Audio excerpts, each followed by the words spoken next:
Now, in the third chapter, the king asked the third question. In fact, in this chapter, there are a few important philosophical and ontological ideas explained. The concept of creation in Vedanta, and then the concept of existence, dissolution, and a number of other topics. Though Bhagavata is a Purana, but still it is supposed to be a book of great philosophical relevance because of its Vedantic approach in expounding different ideas. So here the king asked a question. He wants to know about the mystery of life and existence. What's the meaning of life? And what's the meaning of existence? And for that he asked the question, what is the nature of Maya? This concept of Maya is explained here. Maya is a very important theme in Vedantic tradition. If you analyze this word Maya, two letters, you'll understand what it implies. Ma and Ya. Ma actually is a term used to negate something. If you tell somebody, don't come here, say, Ma agacchudu means don't come here. It's an imperative, don't come here. Or Ma gacchami, don't go there. So it implies negation, which means non-existence. Now, Ya is a pronoun in Sanskrit language, Sanskrit grammar. Ya is used as a pronoun, very often in conditional clauses. So you don't use a pronoun to refer to something which really doesn't exist at all. And you don't use the word, the term Ma, with regard to something, in relation to something which really exists. So that is the philosophical import of this particular term. So Ma implies non-existence, Ya implies existence. Ma cannot be used in relation to something which exists because it is negation. And Ya implies something which exists for all practical purposes, because you use the word this, that, etc. in relation to something that we can see or hear, etc. Now, in other words, Maya is neither existence nor non-existence, or it is both existence and non-existence. Both can be used. So Maya is that which really doesn't exist. So it is not absolute reality. Maya is not an absolute reality. So it is not existence in the absolute sense. But then it is not non-existence in the absolute sense, because you use the word Ya pronoun. So it means something which exists from the common sense point of view, from the relative point of view, which means Maya means this world. This world is neither absolute non-existence, because we live in this world, we experience this world, we are part of this world.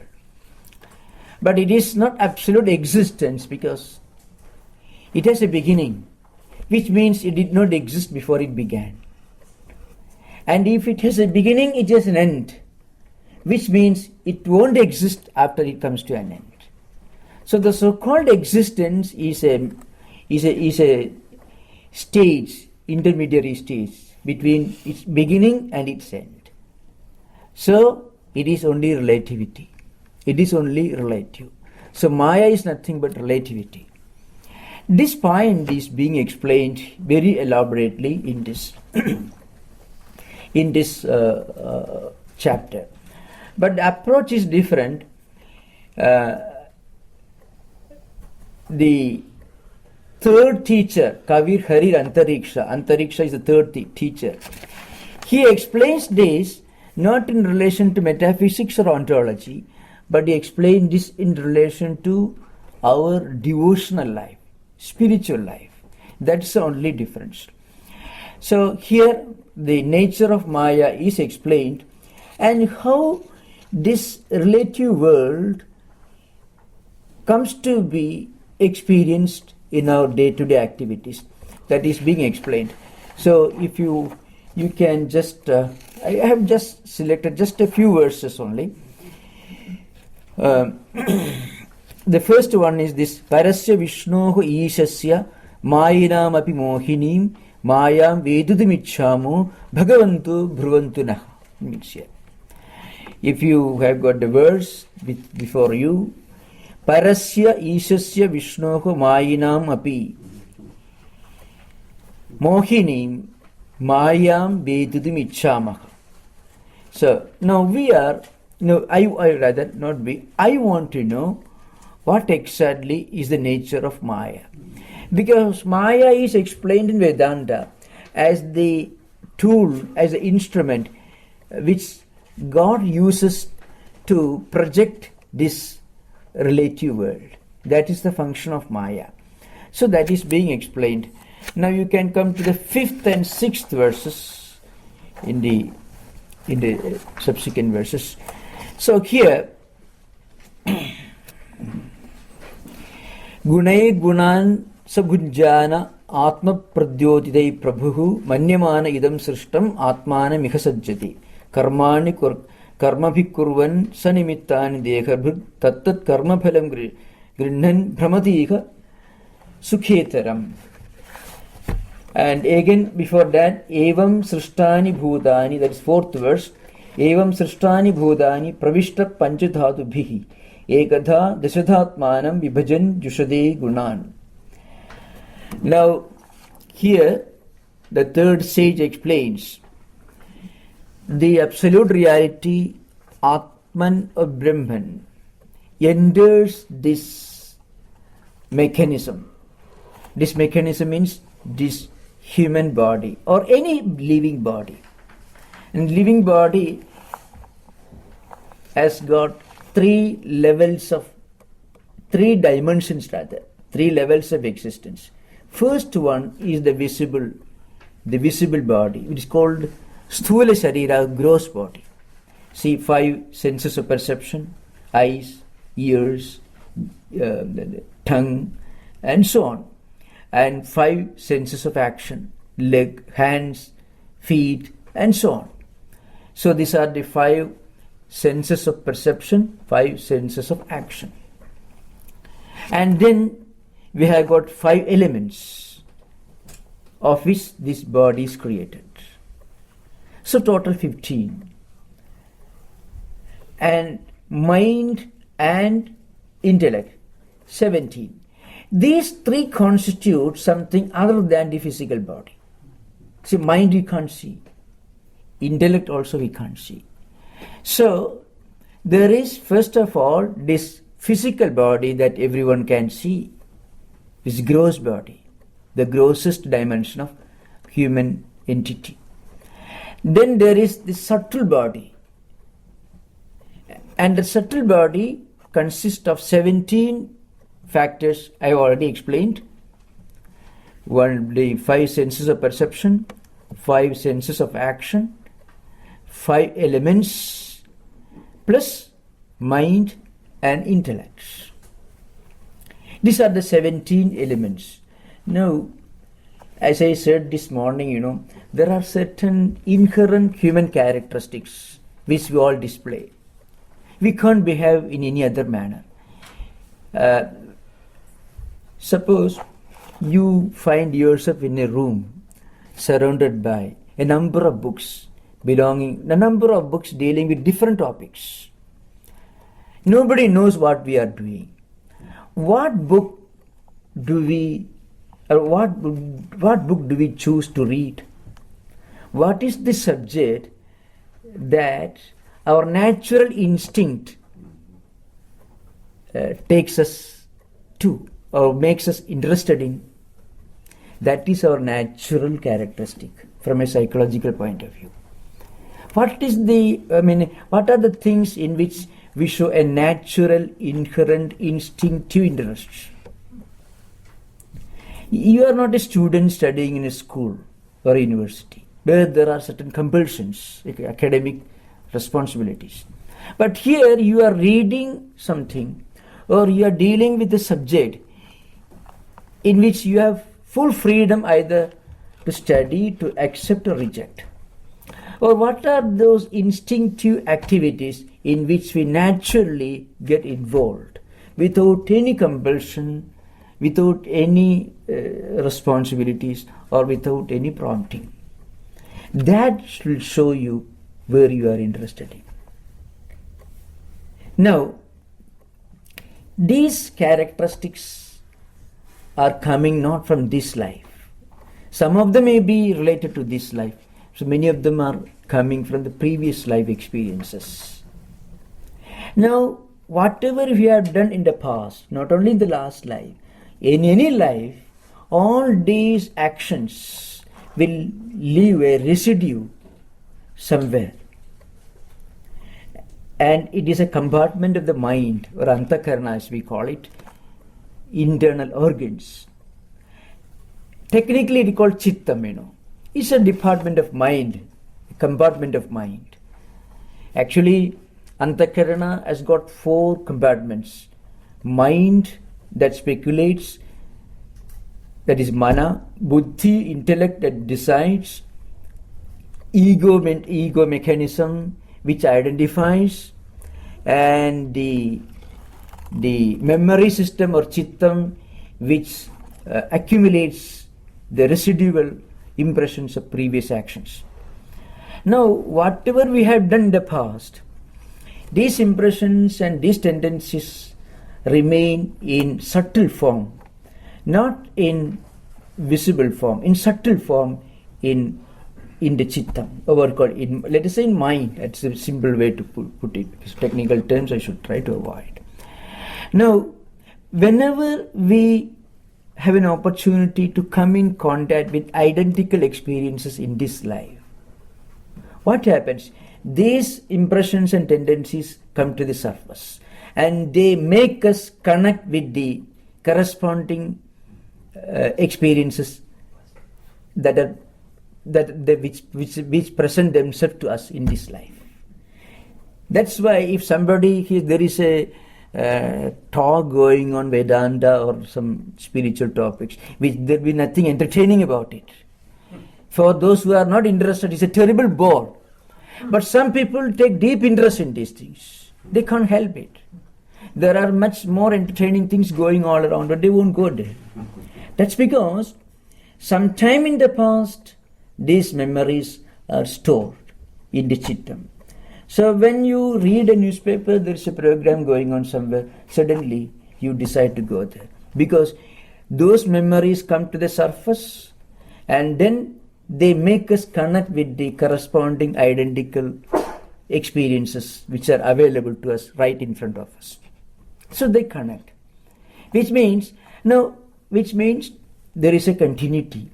This continuity is possible not at the physical level, not the level of gross body, but it happens at the level of subtle body. The subtle body continues to be a repository of past events and memories. Now, you may very well ask a question. Among the subtle bodies, certain items are listed. 5 senses of action, 5 senses of perception. These 5 senses of action will perish in this life, and also 5 senses of perception. But then, how can these memories be stored up in mind and continue to exist from birth to birth? The reason is, it is not the senses, it is not the activities of the senses that are preserved. It is the subtle memories or residual forms or impressions of actions which are stored in mind, which continue to exist, which go on rotating from life to life. So this, your hand or your eyes will come to an end with this life. But what you have seen with your eyes will keep its impression in the chittam. And those impressions will remain for a long time, till you get out of this body consciousness, till you get liberated from body consciousness. So what we have seen with our eyes, those visions we won't remember. But the impressions created by that act of seeing will remain. That's the idea behind. So in Vedantic psychology, they make a clear distinction. If you remember something with name and form, it refers to some experience in this life. If you remember something without name and form, in the form of an abstract, subtle idea, or a prompting or a tendency, then it is coming from previous life. Whatever you have experienced in this life, you will remember with name and form. See, if you have seen an elephant 10 years back, when you recollect, when the memory comes back to your mind, not only the idea, but also the shape and perhaps the name of the elephant also you may remember. But the idea of an elephant minus name and form, if it comes to your mind, which is very abstract, it comes from previous life. The point is this: the subtle body is a subtle mechanism. Gross body is a visible gross mechanism. Now, this subtle body continues to exist, and it goes through this wheel of cyclic existence. Life,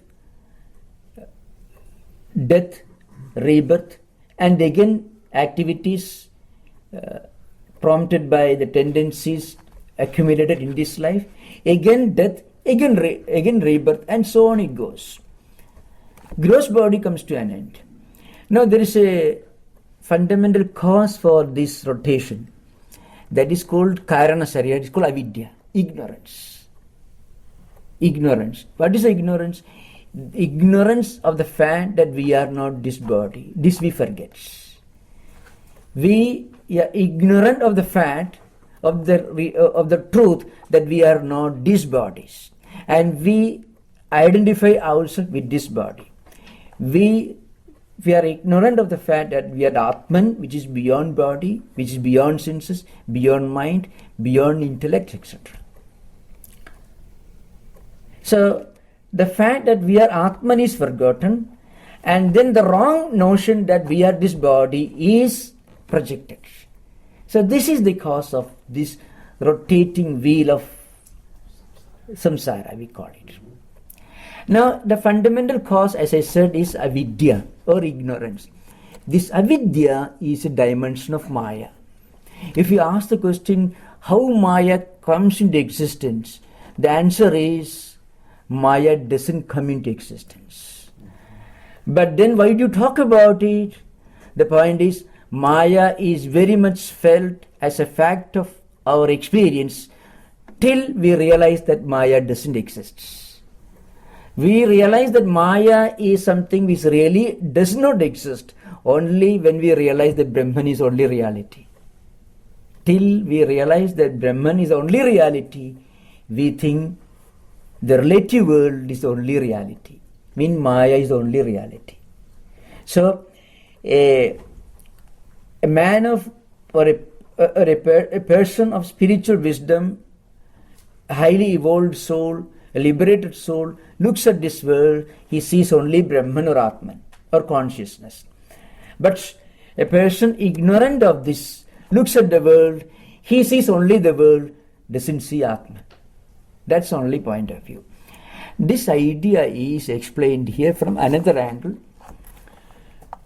So, Srishti is explained. What is Srishti?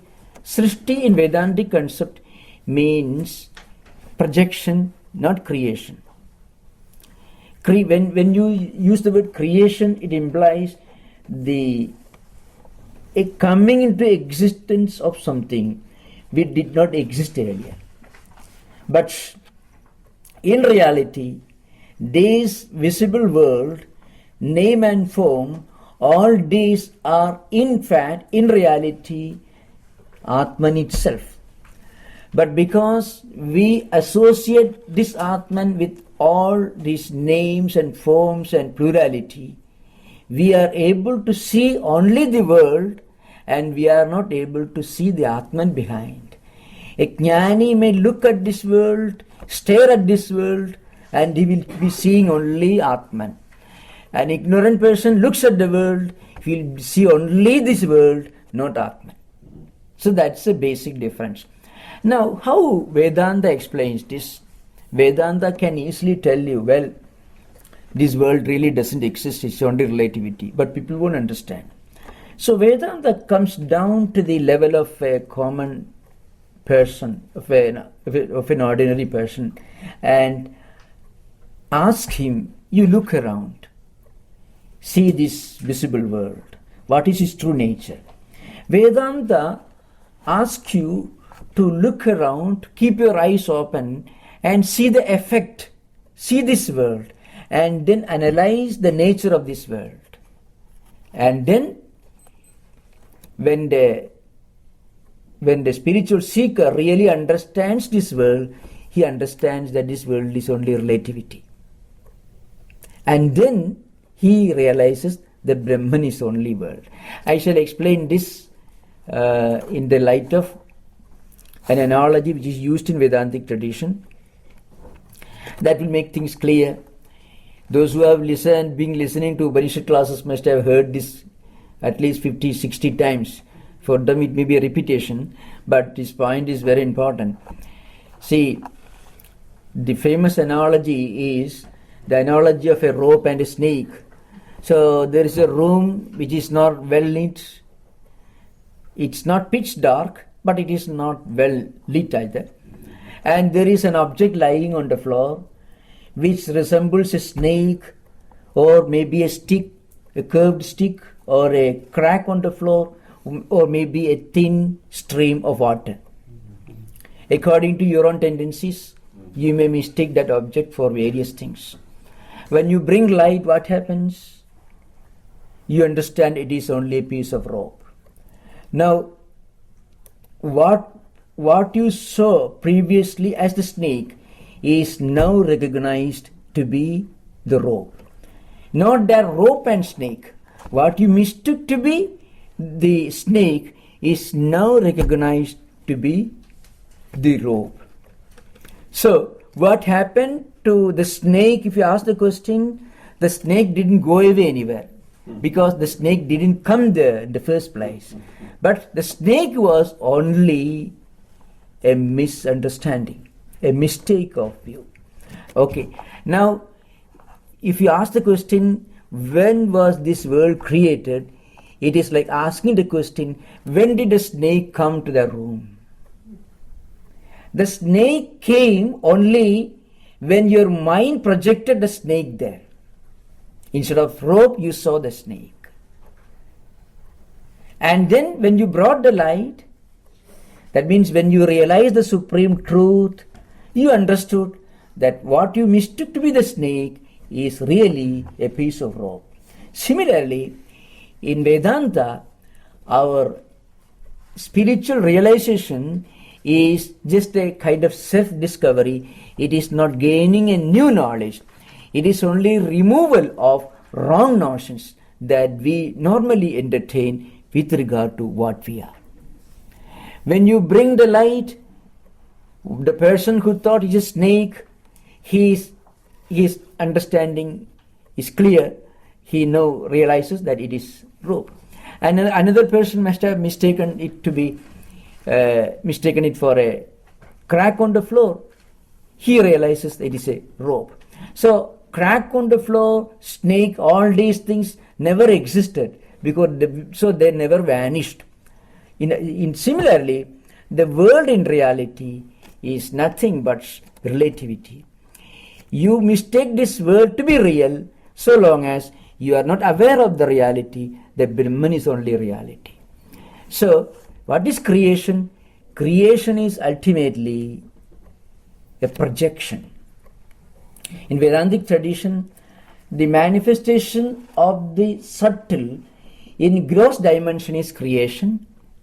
Remaining in that status is preservation, and the return of the gross to its subtle form is dissolution. That's what the world, that's the only way we can explain the world. If you ask the question, where was this world before Big Bang? This world must have existed maybe in another condition before Big Bang. And again, after some time, the world, after some millions of years, if this world gets dissolved, it will certainly exist in another dimension. Dimension changes. That means there is no such thing as a creation or the coming into existence of something altogether new. It is a Vedantic concept. All these ideas are explained in this chapter. But from the devotee's point of view, the great sage says that God, Atman, enters the entire creation and becomes the immanent principle. And there is that immanent principle residing in everything in this world, the Atman. And when it enters these different bodies, then we are able to walk, we are able to talk, all the senses of action, senses of perception, mind, intellect, all these become active. When that consciousness leaves this body, then all these senses become inactive. They are rendered inactive. Something leaves the person, that person cannot walk or talk or think. When something exists in that person, he can think, he can act, he can behave. And the withdrawal of this consciousness from this body mechanism is called death. But the consciousness, it never vanishes. It goes into another body. It never vanishes. It never ceases to exist. It continues to exist. So you can find in the third verse, Ebhir bhudani bhudatma mahabhuder mahabhuja sasarjocha vachanaijehi sumatratma prasiddhaye. Again, evam srishtani bhudani pravishta panchadhadubhihi. This in the fourth verse, if you remember, Sevam panchadhadubhihi srishtani bhudani. The entire creation is created out of the 5 elements. Then what happens? And then ekadha dashadha. Ekadha means mind, 10 indriyas, 10 senses of human behavior. That is 5 senses of action, 5 senses of perception, mind. So all these different entities in human body suddenly become active. They start interacting with the external world when this consciousness enters this body mechanism. This gross body suddenly becomes active when the consciousness Atman enters. The pravishtaha means having entered.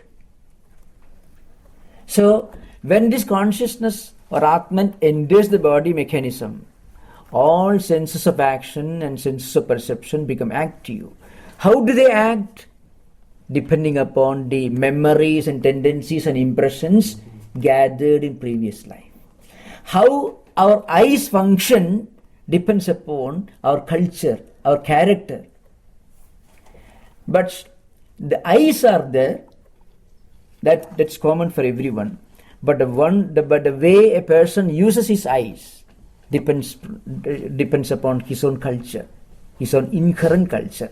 And this culture is the sum total of all impressions and tendencies that the person has accumulated in previous life. So you have to remember, in Vedanta, we are trying to analyze the fundamental cause, starting the inquiry with the effects. From effects, we trace the final cause of the world. But in most popular religious traditions, we just project a God who sits somewhere in many of the other Puranas also. In many of the traditional Puranas, Brahmavaivarta Purana, and so many other Puranas are there. Just like monotheistic theological works you find. The God is projected as creating this world on a particular day or over a period of time.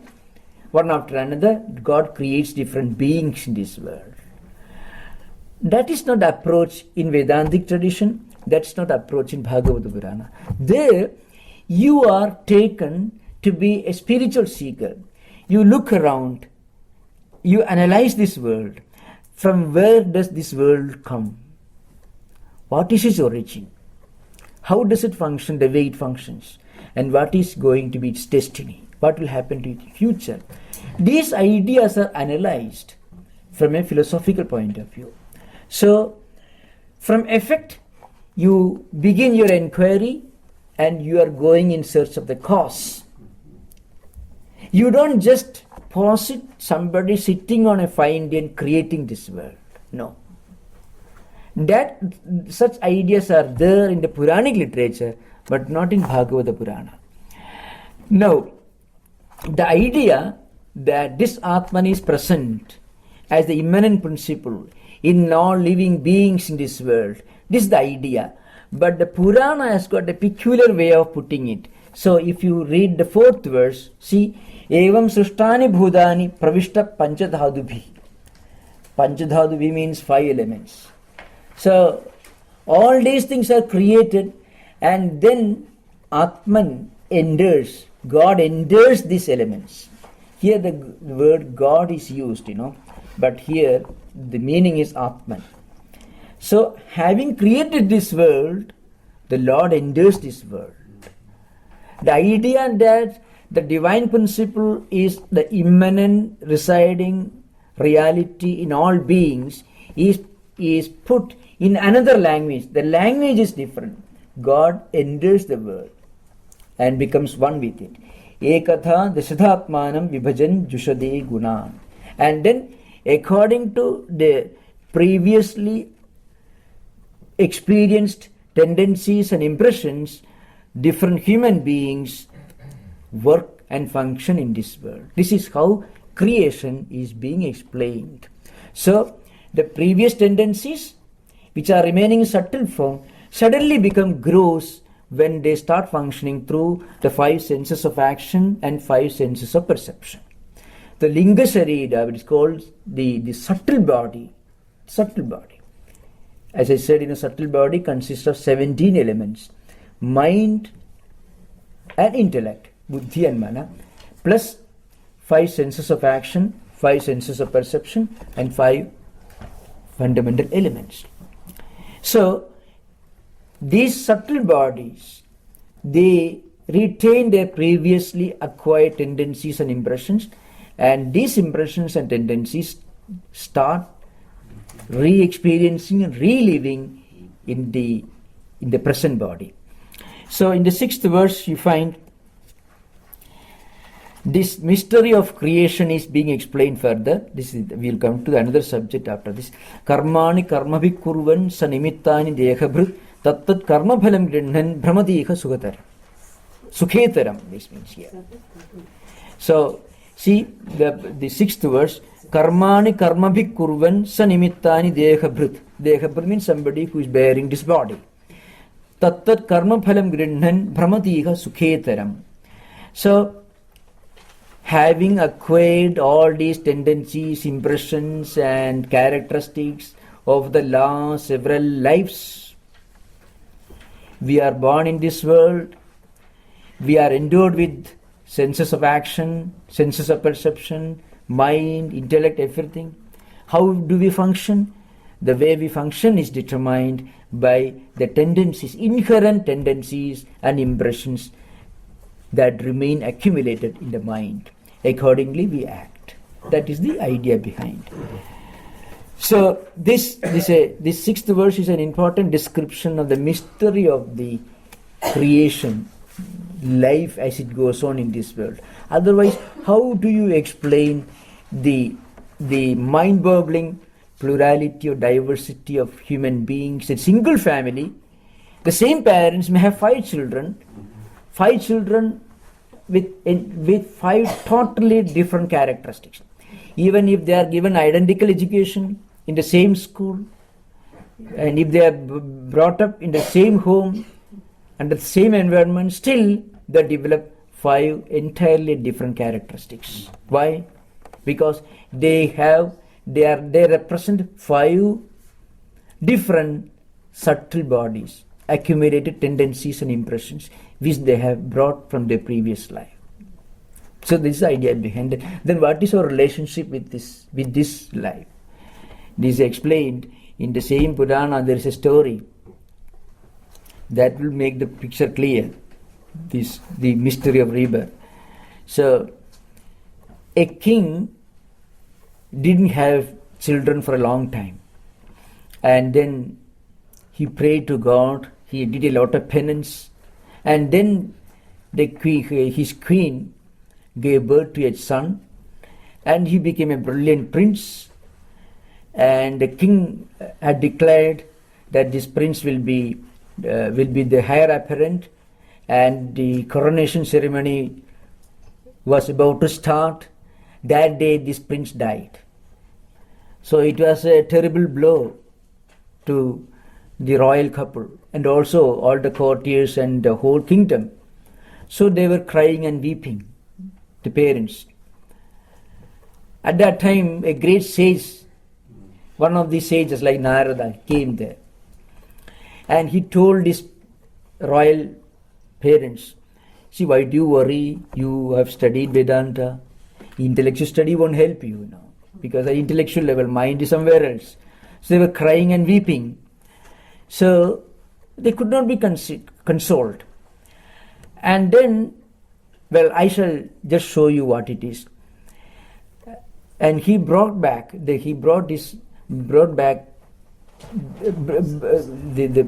prince back to his life.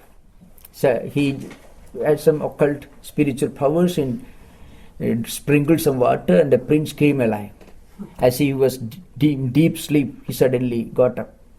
So then the great sage told him, look here, your parents are crying and weeping, your relations are crying and weeping, why don't you console them? Then the prince asked, which parents?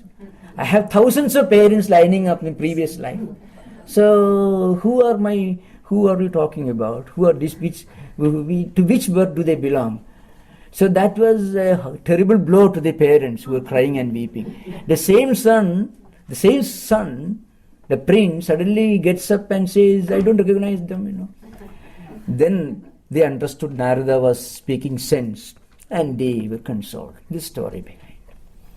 So this is the reality.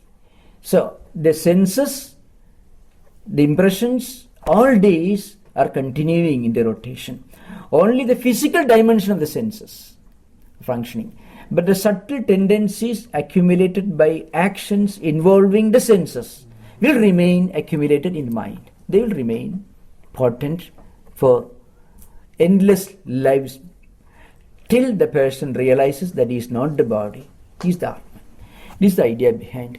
This is being explained here in the 6th verse. Now we will come to the next question. I think, yes.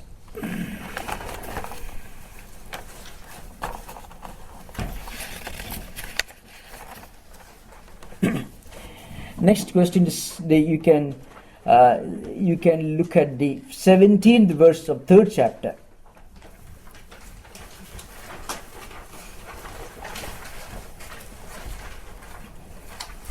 So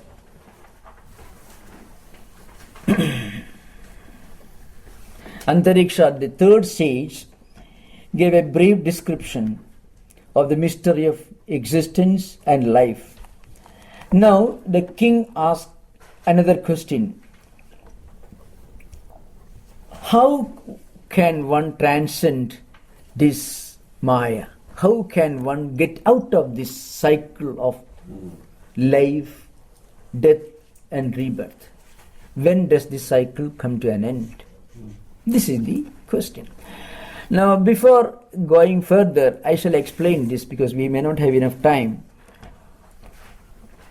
There are two approaches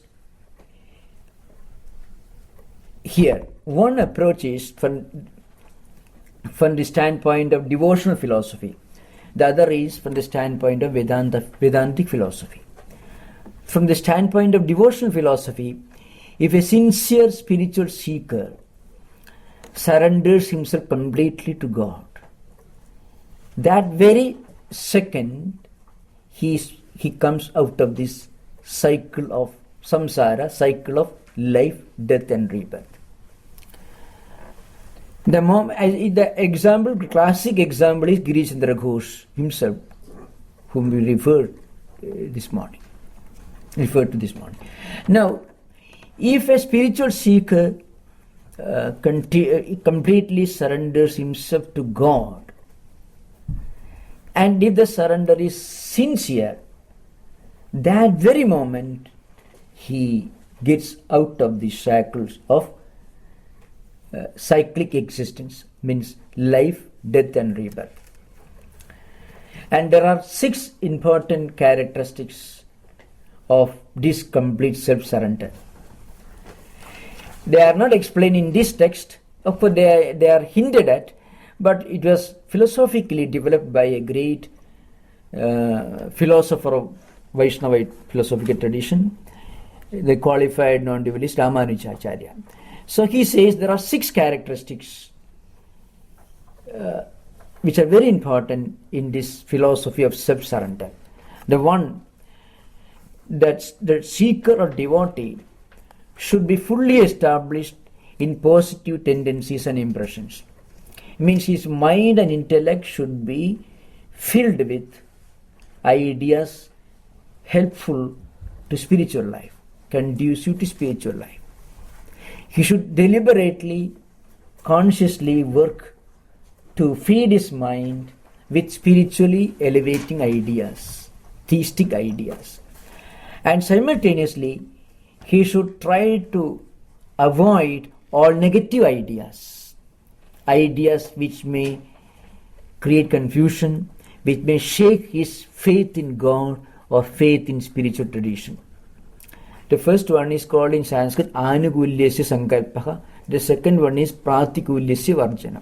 The first one, a person, a spiritual seeker, should be fully established in ideas and concepts which are helpful in spiritual life. And simultaneously, he must work to avoid all negative tendencies. Then, he must have a strong conviction that God will protect him. That is a third condition. The fourth one is he must look upon God as the sole protector. The fifth one is he must surrender himself and his whole life completely at the feet of God without any second thought.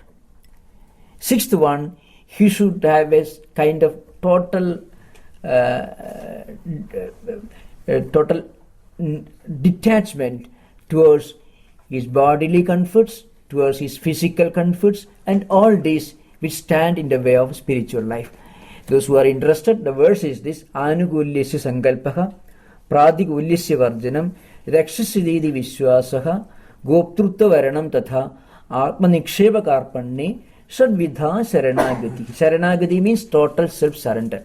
In fact, even in Christian tradition, the idea of confession and the concept of God, Jesus purging the sins of mankind was actually based on this idea. If you study this Sharanagati, Prabhati tradition, Vedanta, and then study those books, then only you can see the striking parallel, similarity. The idea of taking refuge in Jesus is nothing but a kind of self-surrender, concept of self-surrender, which is very close to similar ideas found in Narada Bhakti Sutras and other devotional literature. Because what happens when you place yourself under the power of a superior sublime spiritual entity, what happens is your own entity, your own individuality gets expanded. And then a higher spiritual power starts functioning through you, and you start functioning as an instrument in the hands of a higher spiritual power. In fact, this is the real psychological explanation of the very idea of surrender in all religious traditions. The difference is, in Vedantic tradition, in Vedantic devotional tradition, this science has been developed and expounded by countless numbers of great philosophers and sages. But in other traditions, perhaps it was not so maybe systematically developed. That could be the reason. So this is one method. The other method is Vedantic method, where you use your reason and your power of self-analysis. Am I this body? Am I this mind? Am I these external things which come and go? Or am I something beyond all this? External things are changing every moment, fleeting.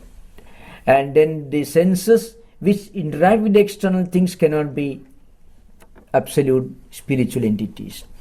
Mind also, because mind also fluctuates every moment. Intellect also fluctuates.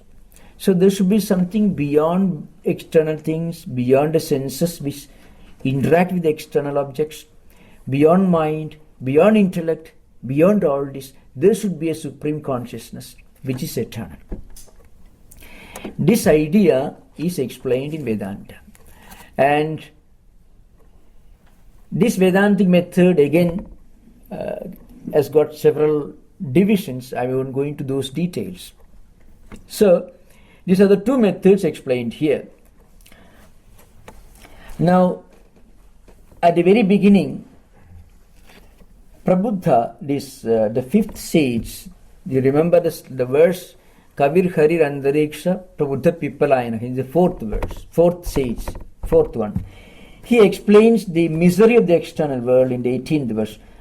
Karmani arabhamananam dukkhakhatti sukhayecha pasyit pakaviparyasam mithunicharinam dranam, etc. You find nityadidena vittena dullabhena atmamurtyuna grhapatyaptavashubhikka predisyanidishchalehi. I won't go into those details. The idea is this: the misery of external world, the misery of those who look upon these external things as an end in themselves. Those who believe that to enjoy the world is the supreme goal of human life. Their life is steeped in eternal misery. This is the idea which Prabuddha wants to drive home here. And then we will come to a very important topic, that is the fifth question. You can come to 34th verse of third chapter. 34th verse of third chapter. This is one of the most important questions here. So this is verse number 34, third chapter. Here, the king is asking some very important questions from a Vedantic perspective. What is the nature of Brahman? So you can see what all questions he asked. First, he asked, what are the principles of righteousness and morality that one should practice in this age?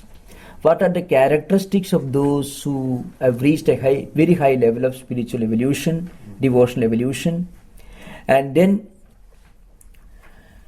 what is the nature of Maya?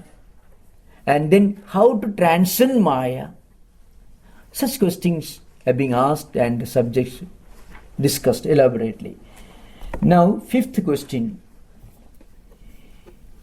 The question is this: Narayana abhidhanasya brahmana paramatmanaha nishtam arharka no vaktum yuyam hi brahmavittamah. This is the question. The idea is this: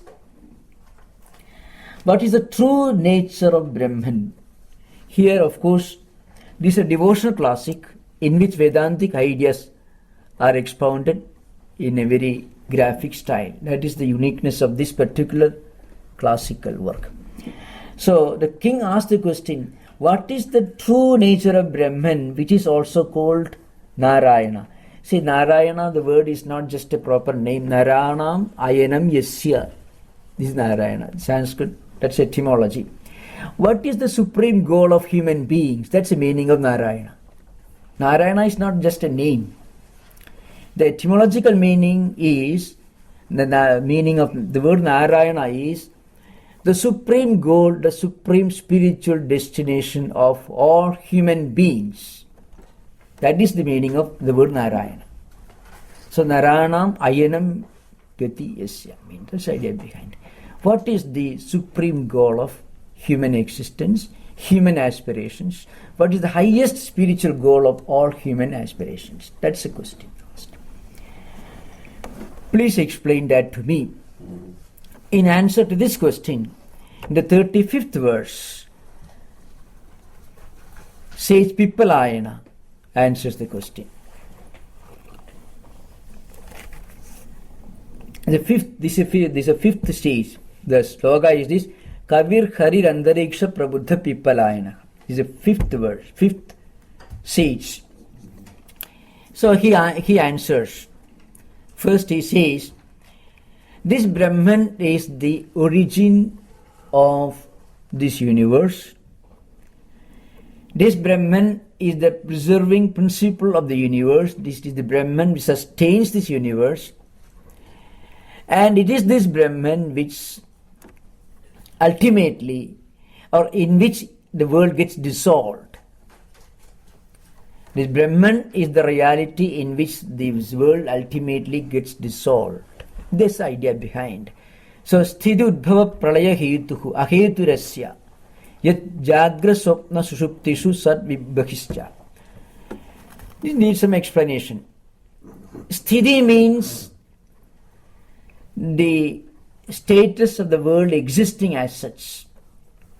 Srishti means projection. As I said, Srishti is not creation, Srishti is projection.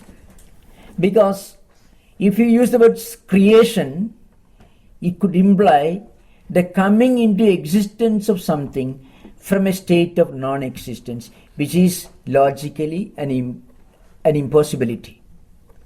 Nothing can come out of nothing. No entity can come out of nothing. So, if the reality exists before it really came into existence, that reality can never be created. It always exists. So, what we normally call creation is nothing but manifestation of the subtle in gross form. And when the gross form goes back to its subtle form, it is called dissolution. And that when the gross form continues to exist for some time in the gross dimension, it is called existence. That's the idea behind. So here Pippalada says this Brahman is the fundamental cause, the final cause of this world. That means it is from Brahman that this world originates, and it is in Brahman that this world exists, and it is in Brahman that this world gets dissolved. So the world, you can say, has got a cause. In the sense, Brahman is the cause. But Brahman has no cause. It is uncaused cause. So that word is aheturasya. See, hetu ahetu means the world has got a cause because it is caused by Brahman. It originates from Brahman. It exists in Brahman. But Brahman itself doesn't have a cause. If you say Brahman is caused by something, then that cause should be the absolute reality, not Brahman. So, the sage says, this Brahman is the hetu, mean the fundamental, the final cause of origination, existence and dissolution of the universe. Well, how do you explain? Suppose you want to manufacture some pots and pans from clay. Just think of it. What you call pots and pans is nothing but clay plus name and form. Otherwise it is clay only. See, when the pot maker turns the clay, or a goldsmith, when a goldsmith turns gold into ornaments, what really happens? He just adds two things to gold. One is name, the other is form. It has got a form, so it has to be distinguished from other forms. So you call it ring, necklace, or whatever it is. So it has got a form, therefore it needs a name. But actually it is gold only. Before the goldsmith manufactured these ornaments, it was gold. And when he melts it, then also it is gold. So when you are wearing it in your neck, then also it is gold. But you cannot wear a chunk of piece of gold. So for that you need a form. And because it has got a form which distinguishes it from other forms, it has got a name also. You need a name because you have to distinguish it from other things. So otherwise, there is no distinction between a gold biscuit and also the necklace that you are wearing. Actually, before the goldsmith made these ornaments, it was gold. So, and when he melts it, then also it is gold. And when you are wearing it, then also it is gold only. So where is necklace? Where is ring? It doesn't exist. It exists only because you associate name and form. That's all. Name and form comes and goes. It's not eternal reality. When you melt it, it takes another name, another form, and then it needs another name. So it comes and goes. It changes. So what changes can never be eternally true. In Vedanta, there are 3 criteria to be fulfilled for anything to be called absolutely real, eternal. One is that it should be the same in the past, in the present, and in future. There is nothing in this world which is the same in the past, in the present, and in future. The world also. Maybe 13 billion years back, it did not exist. Before Big Bang, it was something else. After Big Crunch, it will be something else. So the world that we see is only maybe a matter of few millions of years. So it is not eternal. Maybe as an insect comes into existence for a few minutes, the world exists for a few millions of years. Both are equally unreal. Both are equally relative. Both are equally within Maya. This is a Vedantic perspective. So, your ornament is real as gold, but it is unreal as ornament. So, a pot made of clay is real as clay, but unreal as a pot, because the pot comes and goes, but clay never goes, changes, remains the same. So, here the Pipalayana says, this Brahman is ahetu, means it is never, it is not the effect of anything. It can never be the effect of anything. It is the cause of everything. Generally, when we talk about things as being effect and cause, the cause of something may be the effect of something else. And that entity may be the effect of something else. But Brahman is the one reality which never originated because it always existed. And because it never originated, it will never cease to exist. So it always exists. So Pippalada says it is ahetu, uncaused cause. At the same time, it itself is the cause of creation, preservation, and dissolution of everything in this world. That is the, of course, few minutes, then we'll continue tomorrow. Next verse is Yad Sopma Jagara Sushuptishu Sat. Sat means absolute reality. It remains the same in the waking state, dream state, and deep sleep state. This I will discuss. It needs some elaborate description. So tomorrow we'll continue this. We won't be able to deal with all the 9 questions and answers, but this is very important that we'll discuss tomorrow. And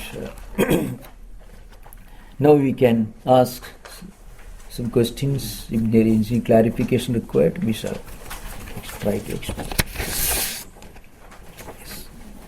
We have got about 25 minutes. Maharaj, we talked about the past tendencies and experiences. Is this the pure mind that carries, or is the tool or the instrument? Oh yes, I use the mind and intellect. In fact, we have to actually explain a little more. It is called a set of 4 internal organs. It's called antakaranam. It's called internal organs. Antakaranam. Antakaranam has got 4 departments, 4 components. One is mind. Mind is something which speculates. When you see an object from a distance, you are not sure what it is, then your mind goes on speculating within, whether it's a name of, if there is a person, human being, or pillar, or whatever it is. When you come near the object, you come to decide. You come to a determination as to what that object is. So your buddhi, your intellect functions. When you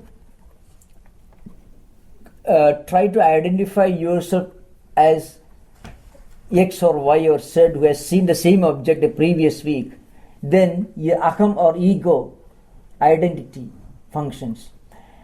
When you suddenly remember, I saw the same pillar last month, then the memory that is accumulated in your chittam, which can be called a compartment of this internal organs, it starts functioning. So these tendencies are accumulated in one department of antakarana, of which mind is just one component, one department. So, but if you need not go into such details, so you can say it is preserved in mind. That will do better. That will make other things will become more complicated. See, the question I asked is because of another reason, Maharaj. We always favored the pure mind. Oh, I will explain that. There is, really speaking, there is no such thing as a pure mind, because mind, when it is completely free from all tendencies, it is no more mind. In fact, mind itself is a function of tendencies and impressions. So if your mind is completely emptied of all its tendencies and impressions, it is one with Atman. So pure mind and Atman are the same. That's why the scriptures sometimes declare pure mind alone can realize the Atman, because pure mind is nothing but Atman itself. Because mind or mana is defined as sankalpa vikalpatmika antakarana vritti. Means it is nothing but the name of function of a particular set of tendencies and impressions. When a particular set of tendencies and impressions function in a particular manner, it is called mind. If those tendencies and impressions cease to exist, then there is no more mind. That mind is the same as Atman. So Ramana Maharshi once said, when your mind is turned inward, it is Atman. But mind can never be turned inward, then it is no more mind. Mind's very nature is, it is always been dragged by the 5 senses towards external objects. That is how mind actually functions. Otherwise there is no mind. Find out. So if one can completely free his mind from all tendencies and impressions, then he can immediately realize his true nature. It will be completely free from all tendencies. He become calm and quiet. It is no more. That's the idea. In Vedanta we call it purity of mind, chitta shuddhi it is called. In yoga it is called yoga, it is called. That's I see. Yoga chitta vritti nirodha it is called. Chitta vritti means chitta vritti nirodha means cessation of the impressions and tendencies of mind. When they cease to exist, then it is as then we have realized the supreme goal.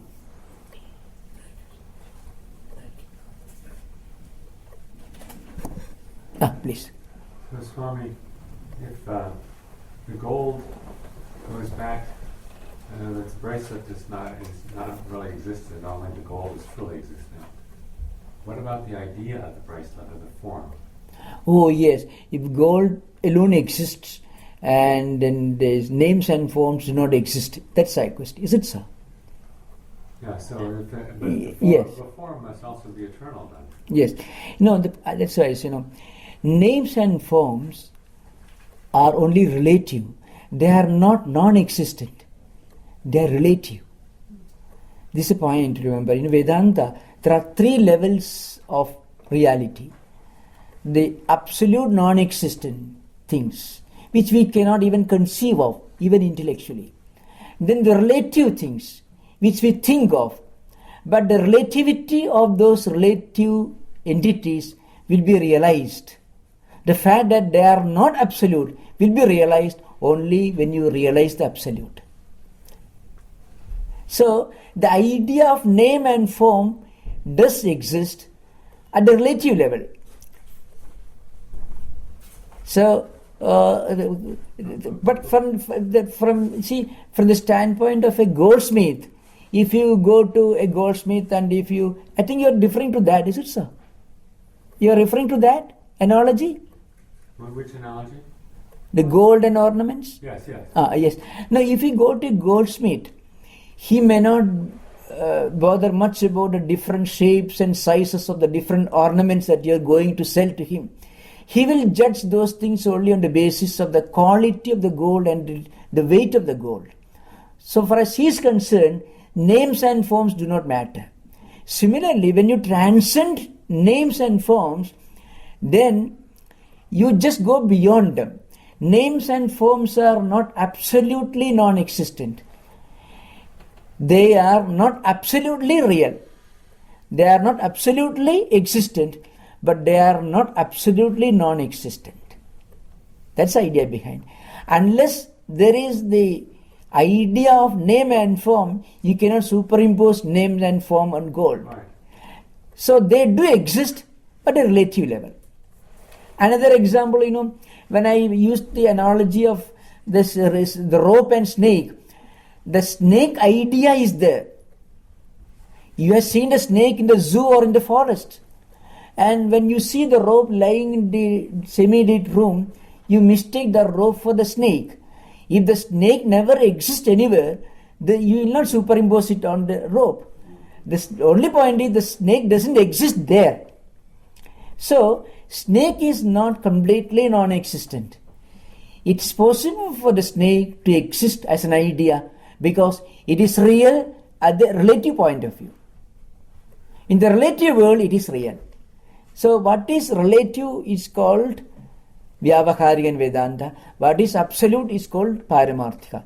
The absolutely real, when you realize the absolutely real, then the relative realities won't be recognized as real. When you are not aware of the absolute reality, then you mistake the relative to be the absolute. But don't the ideas, the design of the relative realities have to exist in the absolute as well? The idea of the absolute reality. And the ideas that exist in the relative reality must also exist in the absolute, otherwise they couldn't exist in the relative. Yes. In fact, the absolute reality is not an idea. It is an intuitive experience. That is why all the Upanishads finally proclaim this reality cannot be explained as an idea, as a word, or as a philosophical doctrine. Philosophical doctrines, all books are only attempts to explain what is beyond explanation. The Upanishads themselves say. So, the Vedas themselves declare the supreme reality is a matter of intuitive experience which cannot be explained in words, but Upanishads only try to remove wrong notions that we have got with regard to the absolute reality. The real idea, the real experience can and should come only by its own. I guess what I'm asking is that Plato has this idea of concept of ideas or ideals that exist. Ideas and ideals. Yeah. Oh, ideal is something different. Ideas are different. Ideal is a principle. There are millions of ideas related to millions of different objects in this world. Ideals are different. What I wanted to drive home was the name and form. That's what you are asking about. Names and forms do exist as ideas, and they are real from the relative point of view, but only from the relative point of view. They are not real from the absolute point of view. But the fact that they are only relative will become clear to us only when we go beyond them and realize the absolute. So long as we are not aware of the true nature of the absolute, we mistake the relative for the absolute. That's what really happens. Yes.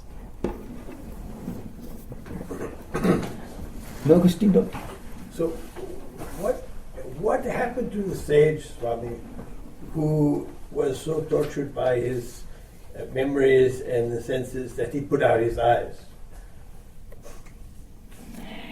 Yes, in fact, in some of the scriptures they say one can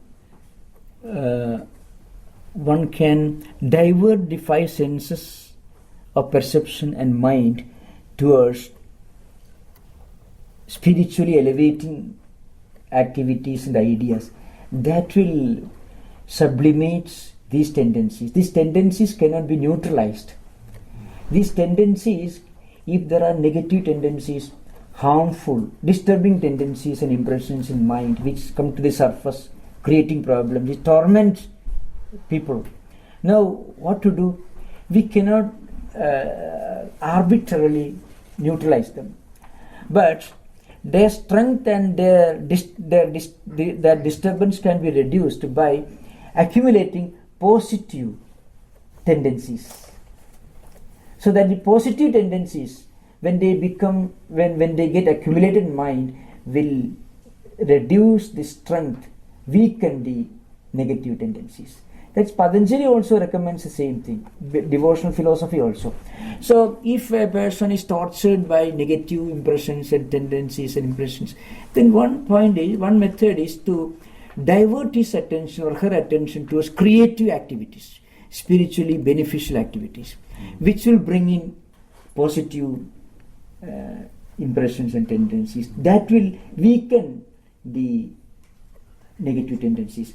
That's the idea behind. So divert the senses of perception and mind into creative channels. That's what they do. In fact, this loud singing of devotional songs and then all these highly vocal manifestations of devotional practices are recommended for people who are highly disturbed emotionally. So you can find even in ISKCON and all that, I have seen people with strong violent tendencies, when they violently indulge in dancing and sing bhajans, suddenly there is an effect, there's a soothing effect on their mind. So, but people who are naturally calm and quiet should not indulge in those things. But people who are naturally violent and hyperactive, instead of being hyperactive in the wrong areas, in the undesirable areas, they better divert their energy and attention towards creative things. This kind of dancing or bhajans or writings. Sometimes in psychiatry, people with some ability that encourage to divert their attention and energy into creative channels. Same works here also. Yes, they call it cognitive yes, behavioral yes, therapy. yes. It's the same thing. Yes. Substitute positive Yes. ideas for negative ideas. Yes.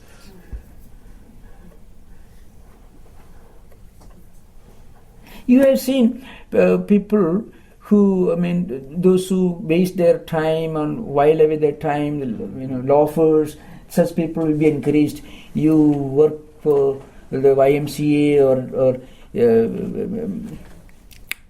philanthropic organizations or Red Cross, or maybe for temple construction or church organizations, some kind of charitable activities, that will help them to divert their extra surplus energy and time into creative channels. That will have a soothing effect in their character.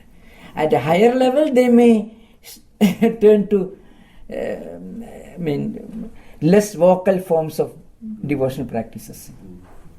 But the first thing you explained is violent activities.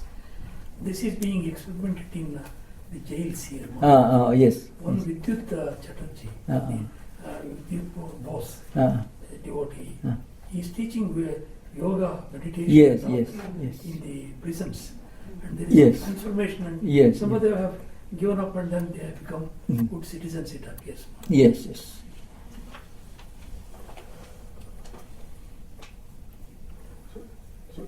Swami, you made a statement which probably for a lot of people here is probably not unique, but for me, you said that like Vedanta is explored from a point of a spiritual seeker, right? In terms of that.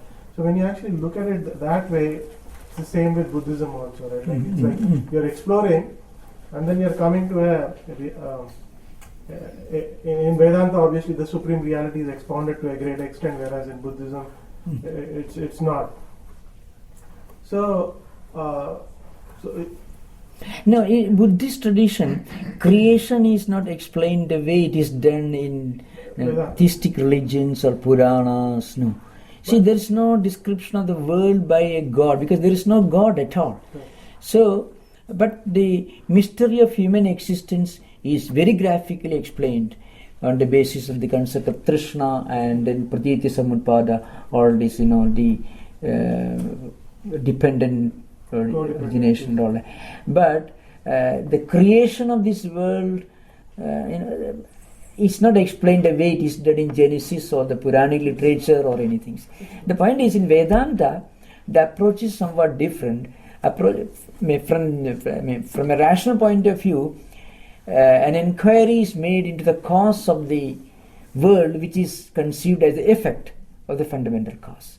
So there you start your inquiry from cause to effect, towards effect. But here the inquiry is from effect to the cause. What is the nature of this world? Why this plurality? Why is this diversity? What could be the mystery behind? What could be the nature of reality from which the entire world originates? That is being explained in this 35th verse that we are going to deal with maybe tomorrow. Yes. Just a few more minutes, otherwise I will conclude. So, Swami, so you're talking about the projection theory of Maya, right? In various other books like Panchadasi or some of the other books, there are other theories of Maya where space, light and causation. Yes, that is there. But the basis is this projection. The world that we see is nothing but the manifestation of the subtle in gross form. That is common everywhere throughout Vedantic tradition. And then when the subtle appears in relation to name and form, the world is experienced. So for a great liberated Vedantin, for a liberated soul, he can live in this world or she can live in this world, look at this world, still not see the world, but see Brahman only.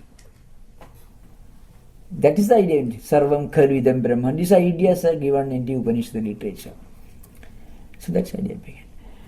So there is a view. Nama Rupa Drishtya Mithya, Surupa Drishtya Brahman. This world is Brahman itself when you don't see it in association with name and form. When you look at Brahman through the prism of name and form, it is seen to be the world. When you look at the world without the association of name and form, the world itself is recognized to be Brahman itself. That's the idea. That's why Surupa Drishtya Brahma Eva, Nama Rupa Drishtya Mithya. This meaning here. Okay. So now we'll conclude. Om Shanti Shanti Shanti. Hari Om Rasa Sri Ram Vishnu Arpanamastu.